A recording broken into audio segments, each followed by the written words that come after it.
Alright guys, how's it going? Welcome back to another video on the channel. Now, last week I was unfortunately unable to make the video on Sunday. I tweeted about this situation. Unfortunately, very short notice, I was unable to make it basically because I just became pretty sick.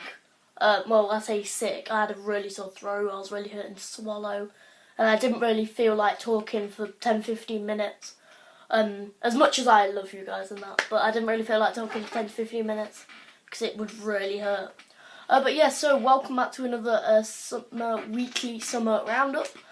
So in this episode we're going to be talking about the few signings that Burton have made recently, including Jake Buxton from a free agent, and then we'll also be talking about Michael Kitely deciding to join Southend instead of Burton, who we were reportedly looking to sign, and we'll also take a little look into some players who the Brewers could possibly sign before the start of the season. So our first player to look at is Stephen Warnock. He's a 35-year-old former England international and also played for Liverpool and Aston Villa.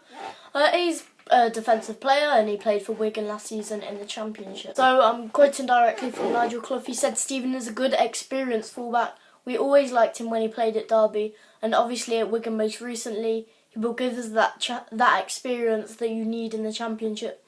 So Nigel Clough obviously opting to sign for some of the older players to get a bit more experience in the Championship, as he said there. Obviously, we also went on to sign Jake Buxton later in the week. Stephen Warnock signed on a 1-year contract. Also signed on a 1-year contract is Jake Buxton. He's returning to the Brewers after starting his career there quite a while ago in 2008. Or in the 2008-2009 season, He, along with Warnock, also played for Wigan last season, but playing as a centre-back rather than a wing-back. Jake Buxton was voted Player of the Season in the season that Burton earned promotion to the Football League.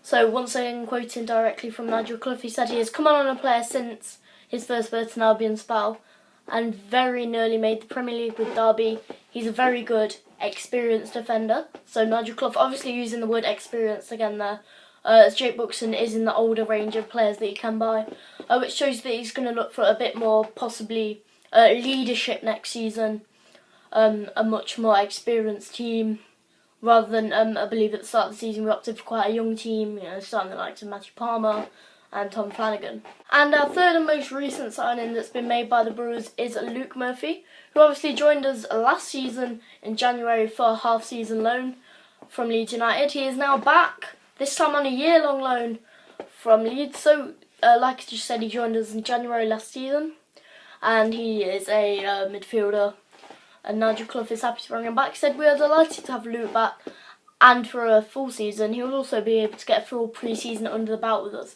And Luke Murphy actually said in his interview that I've watched about how it's nice to get the deal done early in the season so we can work through pre-season, because obviously when he joined in January he had very little time before he was getting put into the starting 11, playing against the likes of QPR, teams around that sort of level almost straight away. Obviously he got 1 goal last season for Burton. There's also, however, been a departure from Burton Albion in the past 2 weeks, and that is Tom Flanagan. And this is quoting directly here from the Burton Albion page, "Tom Flanagan has left Burton Albion despite verbally agreeing a new deal, and after telling the club he was not interested in other offers." So the decision has obviously frustrated Nigel Clough. He played quite a lot last season. At the start it wasn't really to the happiness of the fans, but as he went on he become a bit of a fan favourite. I might go as far as I might get abused for that a bit in the comments, but you can see what I mean. Some people liked him, he played very well, and he's decided to literally just cut his contract short. And Nigel Clough said, "We are disappointed with his appointment, but more than that, by the way things have been conducted by the player and his agent over the last couple of months," which suggests that it could have something to do with his agent as well. So yeah, it's a bit of a strange one. And now we're going to move on to Michael Kitely signing for Southend United. So Michael Kitely has signed for Southend after being released by Burnley at the end of the season just gone.